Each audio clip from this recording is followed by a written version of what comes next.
السلام علیکم میرے پیارے پیارے ریڈرز اور آتشم کے فین، کیسے ہیں آپ؟ یقیناً ٹھیک ہوں گے، میں بھی بالکل ٹھیک ہوں۔ تو لے کر آ چکی ہوں دھماکے دار دونوں کپل اور آتشم کے سین والی بہت ہی پیاری ایپیسوڈ نمبر 7 کے ساتھ۔ تو بھائی سب کام چھوڑ دیجئے، بہت ہی حسین والی ایپیسوڈ آ گئی ہے جی۔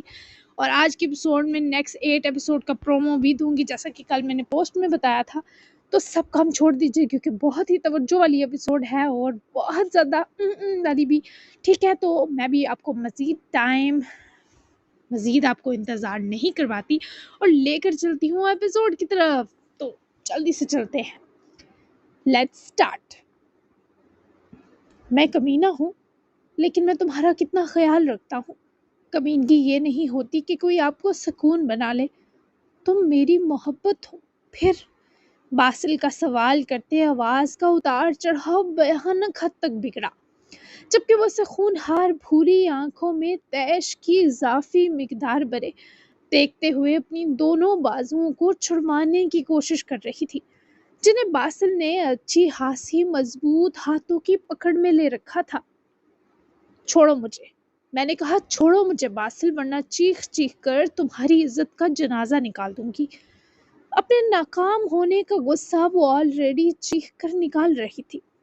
باسل اگر اسے جانے دیتا تو وہ کبھی پرسکون نہ ہوتی، وہ پہلے ہی ٹھیک نہ تھی۔ ایسے میں باسل کی وجہ سے ہی صحیح اس ظالم کی آنکھوں میں ہار کے آنسو جمع ہو رہے تھے۔ یہ دیکھنا باسل کے لیے بہت مشکل تھا۔ اس کے حلق میں درد ہونے لگا، بس اجر کو یوں بے بسی سے پھنکارتا دیکھ کر۔ تمہیں کیا ہو گیا ہے آج اجر؟ تم بالکل بدلی ہوئی ہو۔ کیوں تمہیں یقین نہیں کہ یہ زخم واقعی مجھے اس کرمنل سے بات چیت کے بیچ آیا، حالانکہ تم نے کلپ بھی دیکھا؟ میں بس پریشان ہوں، باخدا اس کے سوا کچھ بھی نہیں پوچھوں گا۔ کیا تم میری بات تحمل سے سن اور مان سکتی ہو؟ اس کے بازوؤں کو چھوڑے وہ اس کا چہرہ ہاتھوں میں بھرے اجر کو بالکل ہی سن کر گیا۔ وہ اپنے گالوں کے گرد اس کی گرم ہتھیلیوں کا لمس محسوس کرتی لمحے کے ہزارویں حصے شانت ہوئی، پر چہرہ اب بھی متغیر اور سانس غیر ہموار لیے وہ اسے نفرت سے دیکھ رہی تھی۔ آخر وہ کیوں اس سے تحمل کے سنگ بات کرے؟ مجھے لگا تم جھوٹ بول رہے ہو، بس تبھی یہ سب کیا، ورنہ میری طرف سے پھاڑ میں جاؤ، مجھے کوئی پرواہ نہیں ہے۔ میں بس تمہارا جھوٹ پکڑنے آئی تھی تاکہ اپنی نفرت کے پوائنٹس میں ایک اور کا اضافہ کروں۔ مکار اور ظالم تو تم ہو، جھوٹے بھی کہلاتے۔ مجھے چھونے کی دوبارہ کوشش مت کرنا، پیچھے کرو اپنے غلیظ ہاتھ۔ اپنے آپ کو کمپوز کرے ہار تسلیم کرنے کے باوجود اس نے بھڑکتے ہوئے اس کے اتنے خوبصورت سکون دیتے ہاتھوں کی اتنی انسلٹ کرے انہیں جھٹک کر جواب دیا، جبکہ باسل کی اداس مسکراہٹ جسے اجر کے دل کو ٹھٹھرا کر رکھ گئی۔ وہ آخر کیوں ایسے بے عزت ہو کر بھی مسکرا دیتا ہے؟ اجر کا دماغ کیا دل بھی پھٹنے لگا۔ کیا وہ لسٹ مجھے دکھا سکتی ہو پوری، جہاں باقی پوائنٹس درج ہیں؟ ظالم مکار تو تم نے بتا دیا۔ اصولی سوال تھا جس پر اجر کے خواص لمحہ بر شل ہوئے۔ نہ تو باسل نے اس پر کوئی ظلم کیا، نہ مکاری دکھائی تھی۔ یہ بے بنیاد الزام وہ مسکرا کر سہ گیا۔ ظالم اس لیے کہ تم ہماری ڈائیورس کے لیے کچھ نہیں کرتے۔ مجھے نہ تم پسند ہو نہ کبھی آ سکتے ہو، یہ بات میں تمہیں ہزاروں بار بتا چکی ہوں، اور زبردستی کے اس رشتے سے مجھے نفرت ہے، تم سے بھی اسی لیے ہے۔ مکار اس لیے کہ تم میری جانب سے اتنی تذلیل کرنے کے باوجود مسکراتے ہو، مجھ سے محبت جتاتے ہو، جو ناممکن ہے۔ اگر کوئی مجھے یوں میری طرح دھتکارے، میں اس پر صبح و شام لعنت بیچوں۔ اس سینس میں مکار کہا تمہیں باسل ماہر، اور اب اس زخم کو لے کر مجھے لگ رہا ہے تم جھوٹ بھی بول رہے ہو۔ مل گئی تفصیل تمہیں؟ اس کے اپنے چہرے سے جڑے ہاتھ تو وہ جھٹک ہی گئی تھی، پر آج پہلی بار اس نے باسل کو مطمئن کرنے کے لیے نفرت کی وجہ بھی بتا دی، لیکن وہ یقین نہیں کر سکا۔ وہ لڑکی صاف جھوٹ بول رہی تھی۔ میں تمہیں ڈائیورس نہیں دے سکتا، میری زندگی ختم ہو جائے گی اجر۔ تمہیں مجھ سے نجات صرف میری موت دے سکتی ہے، اور اگر تمہاری نفرت کسی دن میری برداشت سے باہر ہو گئی، میں خود کو تمہارے لیے ختم کر دوں گا۔ رہی بات مکاری کی، نہیں تم میرا پورا وجود لہو لہان بھی کر دو، تب بھی یہ دل آہ بھی نہیں بھرے گا۔ محبت ایسی ہی ہوتی ہے، اسے محبوب لوگوں پر لعنت بیچنا پسند نہیں، وہ یوں روٹ جاتی ہے، دل سے ہمیشہ کے لیے رخصت ہو جاتی ہے۔ یہ مکاری نہیں ہے اجر۔ رہی بات جھوٹ کی، سارے ثبوت دے چکا ہوں، تمہیں یقین دلانا میرے بس کی بات نہیں، تو اگر جھوٹا لگ رہا ہوں تو جھوٹا ہی صحیح، تمہاری لسٹ بڑھ جائے گی، اس سے بڑی خوشی کی بات اور کیا ہو سکتی ہے؟ وہ کچھ فاصلے پر ہو گیا، اس کے لفظوں سے لہو ٹپک رہا تھا، لیکن آفرین تھا وہ جس کے چہرے پر اب بھی مسکراہٹ تھی۔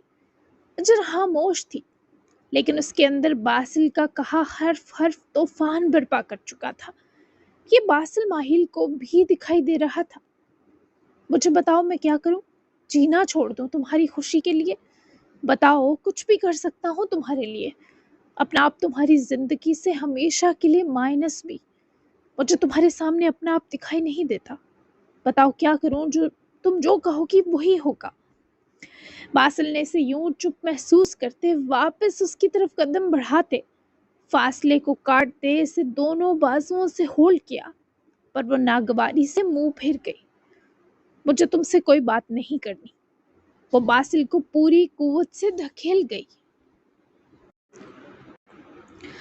پر اپنے ہی ہاتھوں میں ہوتے درد پر جب بری طرح کراہی وہ جو کچھ فاصلے پر ہو گیا تھا، ٹھیٹھ بن کر واپس اس تک پہنچا۔ درد سے ارجر کی آنکھوں میں پانی آ گیا۔ I'm sorry، تم پہلی بار میرے کمرے میں آئی ہو اس لیے میں اپنی حد بھول رہا ہوں، بار بار تمہیں چھو رہا ہوں، مجھے معاف کر دو، میں تمہیں درد دینا نہیں چاہتا تھا۔ وہ اس کے ہاتھوں کی خراشوں کو دیکھتا بولا تو ایک لمحہ اجر اپنے ہاتھوں کا درد بھولے باسل کے چہرے کو دیکھنے لگی، جیسے اس کی بات کی گہرائی پرکھ رہی ہو۔ کس درد کی بات کر رہے ہو؟ ان ہاتھوں کے دن والے درد کی یا ابھی جو ہوا؟ وہ اسے الجھا گئی تو باسل نے نفی میں سر ہلاتے اسے دیکھا، جانے وہ کیا اگلوانا چاہتی تھی۔ ابھی جو ہوا میری جان، اس کے بالوں کو ہاتھ بڑھا کر سہلاتے محبت و درد میں جواب دیے بولا، تو وہ ویسے ہی اجر کو مزید لڑنے کے قابل نہ چھوڑا۔ اسے کیسے بتاؤں، میں اس کی موت کا بندوبست کر چکی ہوں۔ کیا میں نے ٹھیک کیا؟ مجھے ترس آ رہا ہے اس پر، اسے تو میری محبت ہی مار چکی ہے، زندہ لاش کہیں کا۔ میرے خدا، یہ میری زندگی کے ساتھ اچانک کیا ہو گیا ہے؟ اسے مروا کر کیا میرا ضمیر مطمئن ہو سکے گا؟ مجھے اختیار ملتے ہی کرمنل کے ساتھ دینا پڑے گا۔ بابا کی بیٹی کرپٹ آفیسر بن جائے گی۔ غدار، تمہاری وجہ سے میں نے اپنے ساتھ یہ کیا کر دیا باسل ماہل۔ وہ کچھ نہ بولی، بس صبح کا بھولا شام کو گھر لوٹنا چاہتا تھا، پر آتشم کو وہ باسل کی سپاری دے چکی تھی، اور وہ درندہ کبھی بھی باسل کو مار سکتا تھا۔ اس وقت اجر کو اپنی پوری زندگی برباد ہوتی محسوس ہو رہی تھی۔ اس کا دل چاہا کہیں سے آتشم ملے اور وہ اسے منع کر دے۔ تمہارے پاس کوئی نیا کیس آیا ہے آج؟ باسل جو شدید ذہنی دباؤ میں تھا، اجر کے اس غیر متوقع سوال پر حیران و پریشان ہوا۔ ہاں آیا تو ہے، تم نے کیوں پوچھا؟ تمہیں کیسے پتا؟ باسل کی بے قراری اور اضطراب دیدنی تھی۔ تم اس کیس سے پیچھے ہٹ سکتے ہو؟ اجر نے اپنی آواز کو ہر ممکنہ بکھرنے سے بچائے عام سا لہجہ اختیار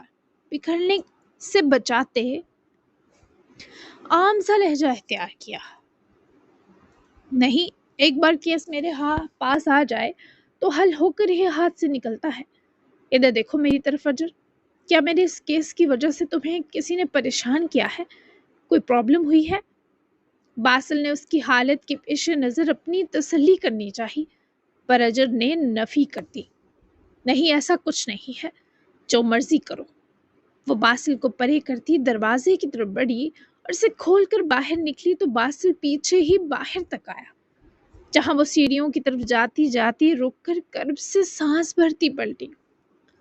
تم ایک ایماندار ریٹائرڈ پولیس آفیسر کی بیٹی ہو، ہمیشہ یاد رکھنا۔ اس کے کچھ کہنے سے پہلے ہی باسل نے اسے مزید احساس جرم میں مبتلا کر دیا کہ وہ بس سانس بھر کر رہ گئی۔ اس کی آنکھوں میں عجیب سی شکایت تھی۔ میں تم سے شدید نفرت کرتی ہوں، یہ بھی یاد رکھنا۔ غصہ بولا تھا، غصے سے زیادہ اس کی بے بسی بولی تھی۔ ڈسکس ہوئی وجوہات کے علاوہ بھی کوئی سبب ہے نفرت کا؟ وہ دروازے سے باہر نکل کر مسکراتا ہوا اجر کی آنکھوں سے اس کے اندر تک جھانک رہا تھا۔ اجر نے اس کو جواب دینا ضروری نہ سمجھا۔ رک جاؤ میرے پاس آج کی رات، لگے ہاتھوں اپنے مارننگ فلاورز لیتی جانا۔ وہ اس بار جن محبت بری بہکی نگاہوں سمیت مسکرایا۔ اجر اس کی آفر پر سلگ کر رہ گئی۔ وہ ایسے کیسے حق جما سکتا تھا بھلا؟ تم کس قدر ترسے ہوئے آدمی ہو، کبھی میں تمہیں مل گئی تو خوشی سے مر ہی جاؤ گے۔ وہ بھی جیسے طنز و ملامت پر اتر کر ہی برابری کر سکتی تھی۔ خوشی سے مروں یا دکھ سے، تمہاری تو موجیں لگ جائیں گی۔ یہ جملہ بھی وہ دانتوں کی نمائش کرے بولا، اور جس طرح اجر کی جانب بڑھا وہ بوکھلا کر بیک سائیڈ ہوتی سیڑھیوں کی ریلنگ سے جا لگی۔ اس کے چہرے پر ہزاروں رنگ لہرائے۔ جب باسل اس تک پہنچ بھی گیا اور اس پر کسی سیاہ بادل کی طرح بے تکلفی سے چھایا بھی، وہ یوں گھبرائی جیسے بھی دم نکل جائے گا۔ ایسے جان کو کیوں آ رہے ہو؟ اجر نے اس کے سینے پر انگلی رکھتے مزید آگے آنے سے روکا۔ جبکہ وہ ذرا مزید آگے ہوتا تو بیچ میں اٹکی انگلی کو درد پہنچتا، تبھی رک گیا۔ تم سے ایک اجازت چاہیے۔ وہی ازل سے عاجز و مسکین سا لہجہ۔ اجر نے ناگواری میں رتی برابر کمی نہ کیے، اسے جواباً دیکھتے اشارے میں اجازت دی۔ ایک حق جما لوں؟ وہ اس کی براؤن آنکھوں میں پھیلی ہفکی تفصیلاً محسوس کرے مزید بولا۔ کیسا حق؟ وہ بدلحاظ بنی بولی۔ باقاعدہ غسیل رد عمل دیا۔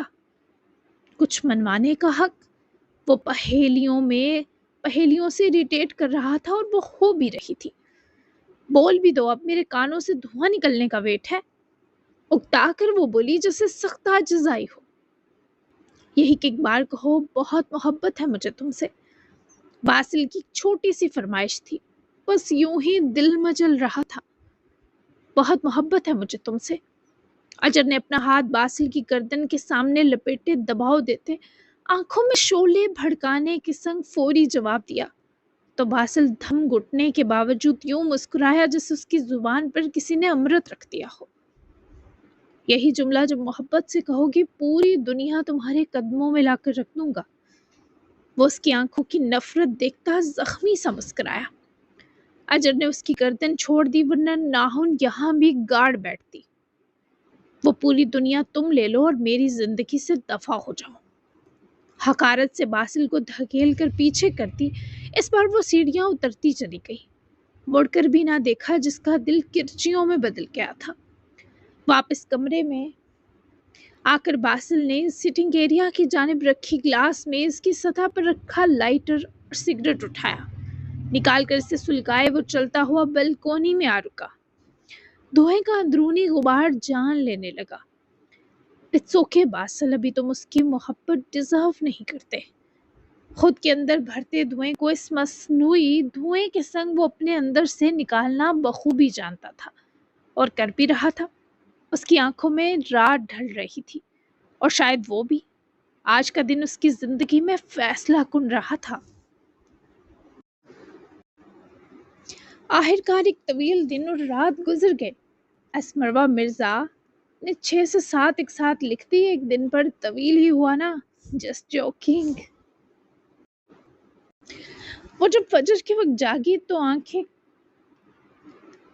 کھول کر پہلی نظر بیڈ کی طرف گئی تو وہاں مصطفیٰ کو اکیلا سویا دیکھے میرال کی نیند آنکھوں سے فوراً اڑی۔ وہ جلدی سے اٹھ بیٹھی۔ یہ کہاں چلے گئے؟ مصطفیٰ گر جاتا تو؟ میرال نے جلدی سے اٹھ کر مصطفیٰ تک آتے اس کے سائڈ دونوں نرم تکیے رکھتے تعجب کے سنگ مصطفیٰ کے بابا کی لاپرواہی محسوس کی، اور پاس بیٹھے جھک کر مصطفیٰ کے گولڈن شائن کرتے بالوں میں پیار سے ہاتھ پھیرے، جھک کر اس کی پیشانی چومی۔ وہ تھا ہی اتنا پیارا کہ میرال کا دل چاہا اسے لاڈ کرے، دیکھتی رہے۔ پھر دور دور ہوتی اذانوں پر اس نے مصطفیٰ کو سونے دیا اور خود اٹھ کر اپنی شال تک پہنچی ہی کے ڈور پر دستک ہوئی۔ میرال نے شال اٹھا کر دوپٹے کی طرح آگے پیچھے پلو گراتے لی اور دروازے کے پاس جا کر دیکھا تو وہ لاک تھا، اور پھر پیچھے گردن گما کر برتن دیکھے، وہ بھی نہیں تھے۔ لاک کا مطلب رات اورحان اٹھ کر باہر برتن رکھنے گیا اور ابھی بھی کمرے میں ہے، وہ واش روم میں تھا۔ یہی سب سوچتے میرال نے جھجکتے ہوئے ڈور اوپن کیا تو آگے ایمن کسی ملازم کے ساتھ کھڑی تھی جس کے ہاتھ میں ایک سوٹ کیس تھا۔ السلام علیکم، میرال نے دروازہ کھولتے ادب سے سلام کرتے فاصلہ بنایا، جس پر ایمن مسکرائی اور اندر آتے میرال کی گال پیار سے سہلائی۔ ملازم اندر آیا اور جھکی نظروں سمیت ہی سامان رکھے واپس چلا گیا۔ وعلیکم السلام، ٹھیک ہو تم؟ اتنی جلدی ڈسٹرب کرنے کے لیے سوری بچے، پر تمہارے گھر سے یہ سوٹ کیسا آیا ہے تمہارا؟ مجھے لگا میری بیٹی ابھی تک ان فینسی کپڑوں میں نہ بیٹھی ہو تو سوچا خود پہنچاؤں۔ ویسے اورحان کے کپڑے اچھے لگ رہے ہیں تم پر۔ ایمن نے تو پہلی ہی نظر میں اورحان کے کپڑے پہچان لیے، جبکہ میرال کا دل چاہا زمین پھٹے اور وہ اندر گھس جائے۔ اتنی شرم آ رہی تھی کہ اس کے رخسار گلابی ہو گئے۔ آپ بیٹھے نا آنٹی، میرال نے اسی گلابی چہرے سمیت ہی ہمت کرتے بات کی، پر ایمن کو پتہ نہیں اس اجنبی سے بچی پر ٹوٹ کر پیار آیا۔ پچھلے 2 سال سے ایمن کا دل نہ کرتا تھا اس کمرے میں آتی، اتنی اداسی تھی، پر آج وہ مکمل بسا ہوا اور آباد تھا۔ مصطفیٰ بھی مزے سے سو رہا تھا۔ نہیں میرا بچہ، میں نماز پڑھوں گی، پھر تلاوت، اس کے بعد ناشتہ بناؤں گی، ناشتے پر ملاقات ہوگی۔ اور ہاں، تمہارے گھر سے یہ جو بندہ سامان دینے آیا تھا، اس کو میں نے کہا کہ تمہارے گھر والے سب آج کا لنچ ہماری طرف کریں، تب اس نے بتایا کہ تمہاری فیملی لنچ پر آج آنے والی ہے۔ بس مجھے بتا دینا کھانے میں سب کی کیا پسند ہے، کک دیکھ لے گا۔ خوش رہو میرے اورحان کے ساتھ۔ ایمن کا پیار اور محبت سے پیش آنا، پھر میرال کی فیملی کو انوائٹ کرنا، سبھی ان کی نرم اور خوبصورت ذات کا عکاس تھا۔ میرال نے مسکرا کر سر ہلایا تو ایمن اس کی گال تھپکاتے نہ صرف روم سے گئیں بلکہ دروازہ بھی بند کر گئی۔ میرال نہ چاہتے ہوئے بھی ان کے اتنے پیارے سلوک پر ابدیدہ ہو گئی۔ شاید اس نے اورحان کی ماما کو اورحان سے بھی اچھا امید نہیں کیا تھا۔ جب تک اورحان نکلا، میرال نے اپنا سوٹ کیس چینجنگ روم میں پہنچایا اور اسے کھول کر امی کے پریس کر کے بھیجے جوڑوں میں سے خوبصورت سا درمیانے موسم والا جوڑا نکال کر پہنا۔ سوٹ کیس میں اس کا بیگ اور بکس بھی تھی، جبکہ فون بھی تھا اور اس کا چارجر بھی۔ امی نے اس کی ضرورت کی بقیہ ساری چیزیں بھی بھیج دی تھی۔ میرال نے گہرے نیلے کلر کا ڈیزائنر سوٹ پہنا، ساتھ بہت خوبصورت کھلا ٹراؤزر تھا، جبکہ دوپٹے میں نیلے، سفید اور کالے رنگ کی بھرمار تھی اور بہت خوبصورت پرنٹ تھا۔ اس نے اورحان کے کپڑے تہہ کر کے ایک طرف رکھی لانڈری باسکٹ میں رکھ دیے جہاں میلے کپڑے رکھے جاتے تھے۔ دوپٹہ سر پر اچھے سے لیے، پلو سمیٹے وہ اپنا بیگ بھی ایک طرف سنبھال کر رکھ آئی اور فون ساتھ لیے باہر نکلی تو واش روم سے نہانے اور وضو کرنے کے بعد باہر نکلتے اورحان کی نظر اس نیلے امبر پر جا رکی۔ ٹاول سے بال خشک کرتا وہ اس یکسر الگ لگتی میرال کو دیکھتا رہ گیا، جو بس ایک خوبصورت سوٹ پہن کر بھی اپسرا لگ رہی تھی۔ نہ کوئی میک اپ، نہ مہنگی خوشبو، نہ کوئی جلوے بکھیرے، نہ رعنائیاں دکھائیں، بلکہ سر پر دوپٹہ اوڑھے ہوئے وہ آسمان کی طرح شفاف اور پاکیزہ لگ رہی تھی۔ وہ بھی اس وقت ہاف وائٹ قمیض شلوار میں بے حد جاذب اور آنکھوں کو مرغوب لگتا دکھائی دے رہا تھا۔ امی نے میرے کپڑے بیچ دیے ہیں، میری بکس بھی، فون بھی۔ میں نے آپ کے کپڑے اتار کر لانڈری باسکٹ میں رکھ دیے ہیں، دھل جائیں پھر آپ یوز کر لیجیے گا۔ آپ ایسے ہی اٹھ گئے تھے، وہ نا میں اٹھی تو مصطفیٰ بالکل بیڈ کے کنارے پر آیا تھا، ذرا بھی کروٹ بدلتا تو گر جاتا۔ آپ تکیے رکھ دیا کرے اس کے دونوں طرف۔ نروسنس کے سنگ وہ اپنے ہاتھوں کو مسلتی ان ٹھہری آنکھوں سے گھبرا کر خود ہی اورحان کی طرف بڑھی، اور باخدا اورحان نے اس کی ایک بھی بات نہ سنی، یہاں تک کہ اس کا ٹاول والا ہاتھ بھی خنوز تھما ہوا تھا۔ آپ خود دھیان رکھ لیجیے گا آپ سے، اب پڑھتی بھی ہیں میرال؟ ٹاول ہاتھ میں لیے ہی ہاتھ نیچے کرے اورحان نے حیرت سے میرال کو دیکھتے پوچھا۔ جی 4th ایئر میں ہوں، جون میں فائنلز ہیں، میرال نے ہچکچاتے ہوئے بتایا تو ارحان گہرا سانس بھر گیا۔ میرال کو دیکھ کر اسے لگا نہیں تھا وہ ابھی تک اسٹوڈنٹ ہے۔ مجھے لگا پڑھائی سے فری ہو گئی ہیں۔ وہ دیکھ کیسے کھول لی پڑھائی کے بیچ؟ مطلب میں سچ میں شاکڈ ہوں۔ ارحان اس کے ہر معاملے کو اتنا ڈیپلی آبزرو کر رہا تھا، یہ میرال کے لیے خوشی کی بات تھی۔ وہ تو میرا شوق تھا۔ میٹرک کرتے ہی بابا نے اجازت دے دی، جگہ تک لے کر دی۔ تب میں نے ٹاپ کیا تھا میٹرک میں، تو بابا نے گفٹ کی تھی مجھے شاپ اور وہ جگہ۔ مالک ہو اس جگہ کی۔ پچھلے 3 سالوں سے وہ چل رہی ہے۔ ایکچولی اس میں امی کی ایک دوست بھی ہیلپ کرتی ہیں، خود امی بھی۔ تو اگر یہ کہوں کہ وہ آدھی میری اور آدھی ان دو کی ہے تو غلط نہیں ہوگا۔ میری اسٹڈی کبھی متاثر نہیں ہوئی۔ وہ مسکرا کر اور جیسے خوشی سے بتا رہی تھی۔ اور ہان تو امپریس ہوتا جا رہا تھا۔ گریٹ، میں سچ میں متاثر ہوا ہوں۔ ایج کیا ہے آپ کی؟ اور ہان نے ٹاول ہینگ کرتے بالوں میں سرسری سا ہاتھ پھیرا، لیکن میرال کو پوری توجہ تھی۔ 26 سال۔ دراصل 2 سال میں نے پڑھائی چھوڑی بھی تھی۔ مجھے گلے کا بہت سویر انفیکشن ہو گیا تھا جو بگڑتے بگڑتے بہت خطرناک ہو گیا۔ تو ان 2 سال پھر میں نے پڑھائی سے گیپ لیا تھا، ورنہ ابھی تک پڑھائی پوری ہو جاتی۔ میرال نے فوری بتایا تو ارحان کو صدمہ پہنچا۔ اس چھوٹی سی لڑکی سے وہ زیادتی کر بیٹھا ہے۔ یہ بھی دل کو دکھا۔ وہ 8 سال چھوٹی تھی ارحان سے۔ جو ہوتا ہے اس میں بہتری ہوتی ہے۔ تو مطلب آج بھی یوں نہیں جانا ہوگا آپ کو؟ ارحان نے مزید پریشانی سے پوچھا تو وہ نفی میں سر ہلا گئی اور آنکھیں بھی جھکا گئی۔ 1 ویک کی لیو لی تھی، میرال کی آواز یہ بتاتے بھاری ہوئی۔ تو 1 ویک مصطفیٰ کو اپنا بنانے والی ہیں پھر آپ؟ اس شخص سے میرال کی جھکی آنکھیں وہ بھی تکلیف سے برداشت نہ ہوئی۔ میرال نے فوراً سے ارحان کے چہرے کو دیکھا۔ وہ اسے زیادہ دیر دیکھ ہی کہاں پاتی تھی۔ مطلب ماما بنو اس کی؟ وہ معصومیت سے بولی تو ارحان کے ہونٹوں پر نہ چاہتے ہوئے بھی تبسم جاگا۔ جی میرال۔ فوری اس کی ہاں میں ہاں ملائی تو میرال نے بھی جواباً پر امید ہو کر دیکھا۔ پوری کوشش کروں گی۔ آپ کی ماما بہت پیاری اور سویٹ ہیں۔ میرال کو اہم لگا کہ وہ اس ہستی کا بھی ذکر کرے جس نے آج کی صبح پیاری کی۔ یہ تو ہے، میں مسجد جا رہا ہوں، اس کے بعد جم جاؤں گا، وہیں پہ چینج کر لوں گا۔ 8-9 تک واپس آؤں گا۔ 8-9 تک واپس آؤں گا، تب تک آپ مصطفیٰ کے ساتھ سو لیجیے گا، پھر ساتھ ناشتے کے لیے باہر چلیں گے، تب تک یہ بھی جاگ جائے گا۔ ارحان کی بات میرال نے توجہ سے سنی اور ساتھ سر بھی ہلایا۔ ارحان نے ٹوپی اٹھا کر پہنی اور دروازے کی طرف بڑھا تو میرال پیچھے ہی چلی آئی۔ اور تبھی ارحان کو کچھ اور یاد آیا جس پر اس کے پیچھے پلٹنے سے میرال جو سر جھکائے ناک کی سیدھ میں اس کے پیچھے چلی آ رہی تھی، ٹکرا گئی اور اس سے پہلے پیچھے کو ہو کر گرتی۔ ارحان نے اسے بروقت دونوں بازوؤں سے پکڑ کر سنبھالا۔ میرال کا سر سے دوپٹہ اترا جبکہ وہ بازوؤں سے پکڑ کر سنبھالی گئی تھی۔ تب بھی مٹھیوں میں ارحان کے سینے سے قمیض بھینچ کر بیچارے کی استری قمیض کو اچھا بھلا خراب کر کے۔ آپ ٹھیک ہیں میرال؟ میرا سایہ بننے کا اچھا جھٹکا ملا، ابھی گر جاتی ہیں آپ۔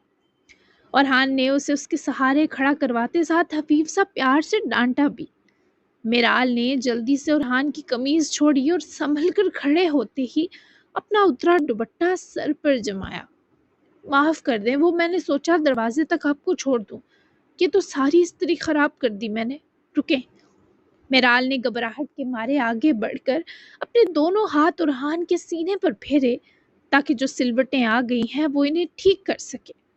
ارحان نے خوشگوار سی حیرت سے میرال کے پریشان چہرے کو دیکھا، پھر اس کے مرمری سفید ہاتھوں کو جو پوری لگن سے وہ سلوٹیں ٹھیک کرنے میں لگے اور کامیاب بھی ہوئے۔ میں کسی صدارتی میٹنگ میں نہیں جا رہا جو خراب استری دیکھ کر مجھے باہر نکال دیا جائے گا۔ پرسکون ہو جائیں، اٹس اوکے۔ وہ اس کو پریشان دیکھ نہ سکا، تبھی دوستانہ انداز میں میڈم کو ٹوکا۔ تھوڑی شرمندہ سی ہوئی پر مسکرا دی اور ہاتھ بھی ہٹا لیے۔ آپ کچھ کہنے کے لیے پلٹے تھے کیا؟ اس عجیب سی سچویشن سے نکلنے کو ہی میرال نے سوال کرنا مناسب سمجھا، جبکہ ارحان باقی اس ٹکراؤ کے بعد بھول ہی جاتا کہ کیا کہنے والا تھا۔ میرال کے یاد دلانے پر سر ہلائے کن پٹی کو خفیف سا سہلانے لگا۔ آپ کے بابا کی کال آئی تھی، انہوں نے 2 لوگ بھیجے تھے عثمان کی مرمت کو۔ صبح پر پتہ چلا رات پہلے ہی کوئی اسے سیک گیا، ہاسپٹل میں ہے رات سے اپنی منحوس ثانیہ کے ساتھ۔ میں وہاں بھی جا کر دیکھوں گا کہ آخر کون ہے جس نے عثمان سے میرا اور آپ کا تھوڑا سا رات ہی بدلہ لے لیا۔ یہ سب بتاتے اورحان کو تو دلی تسکین ملی، لیکن تھوڑا جھجک بھی رہا تھا کہ میرال کو تکلیف نہ پہنچا دے، پر وہ جواباً اورحان سے دگنی خوش ہوئی۔ کلیجے میں مانو ٹھنڈک پڑی۔ بہت اچھا ہوا اس کے ساتھ، اس سے بھی برا ہو بد دعا ہے میری۔ آپ مت جائیں، دفع کریں، وہ آپ کی دوستی کے لائق نہیں ہے۔ اس نے ہم دونوں کے ساتھ جو کیا ہے بہتان لگایا، دیکھیے گا اس دنیا میں اس کا بدلہ پائے گا۔ وہ اورحان کے اس آدمی سے ملنے کے حق میں ہرگز نہ تھی۔ کم از کم یہ ایک رات اورحان کے ساتھ رہ کر وہ اورحان کو اتنا تو جان گئی تھی کہ وہ عثمان جیسے دوگلے انسانوں سے بہت الگ ہے، قیمتی ہے۔ وہ تو پائے گا۔ میں وہاں دوست بن کر نہیں جاؤں گا، آپ کو پریشان ہونے کی ضرورت نہیں، نہ ہی عثمان ملک کو ہماری زندگی میں کبھی بھی گھسنے کی اجازت دینے والا ہوں۔ میں بس اس انسان کے بارے میں جاننا چاہتا ہوں جس نے یہ کر کے میرا دل ٹھنڈا کیا۔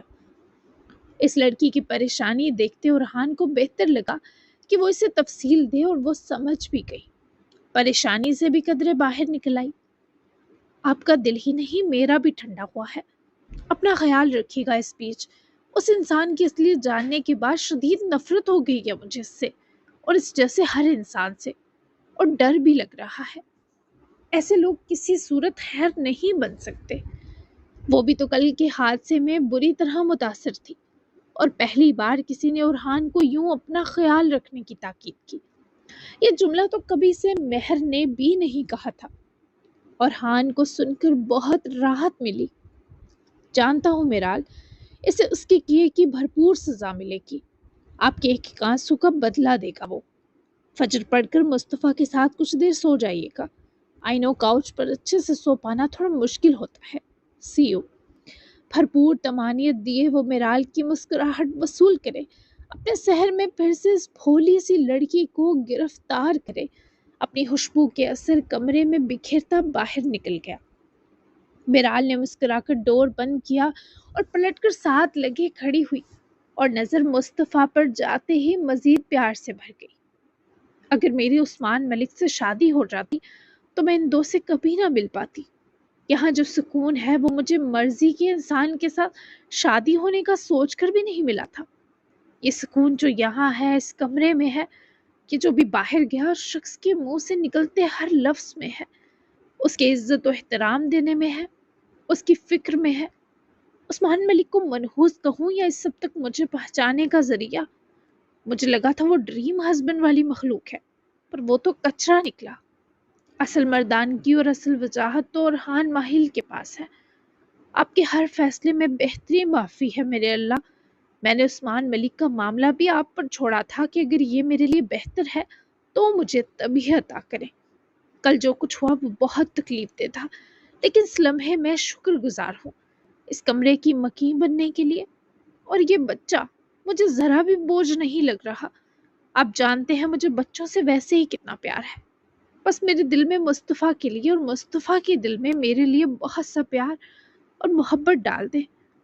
اپنی ماں سے یہ پیدا ہوتے ہی بچھڑا تھا، اس سے یہ احساس کبھی چھو بھی نہ سکے۔ آمین۔ وہ کب میکانی طور پر دروازے سے الگ ہوئی اور جا کر سوئے مصطفیٰ کے سرہانے جا بیٹھی۔ اسے خبر نہ ہوئی۔ ہاتھ مصطفیٰ کے سلکی بالوں میں پھیرتے بس اس وقت وہ دعاؤں اور محبت سے بھری ہوئی تھی، بے غرضانہ جذبات سے بھری، معصوم اور بھولی سی میرال بخش۔ یہ ایک پرائیویٹ ہیلی پیڈ ایریا تھا، بڑا عالیشان ریزورٹ تھا جس کے پرائیویٹ سرسبز میدان میں اس وقت اترتے ہیلی کاپٹر سے ایک جانی مانی ہستی اتری تھی۔ اس کے ساتھ 2 گارڈز تھے۔ آرمی میں جانے مانے کمانڈر کے رتبے پر فائز یہ زبیر خانزادہ نامی آدمی ایک کرپٹ آفیسر تھا۔ اسمگلنگ اور منی لانڈرنگ کے ساتھ ساتھ اس پر یہ بھی الزام تھا کہ اس نے کچھ خفیہ ادارے کی انفارمیشن بیچی ہے۔ فجر کے بعد ابھی مکمل طور پر سویرا نہیں ہوا تھا جب یہ ملاقات طے پائی گئی۔ آتش اس کے کہنے پر اس فوجداری کیس میں اس کی طرف سے ایکٹیو ہو چکا تھا۔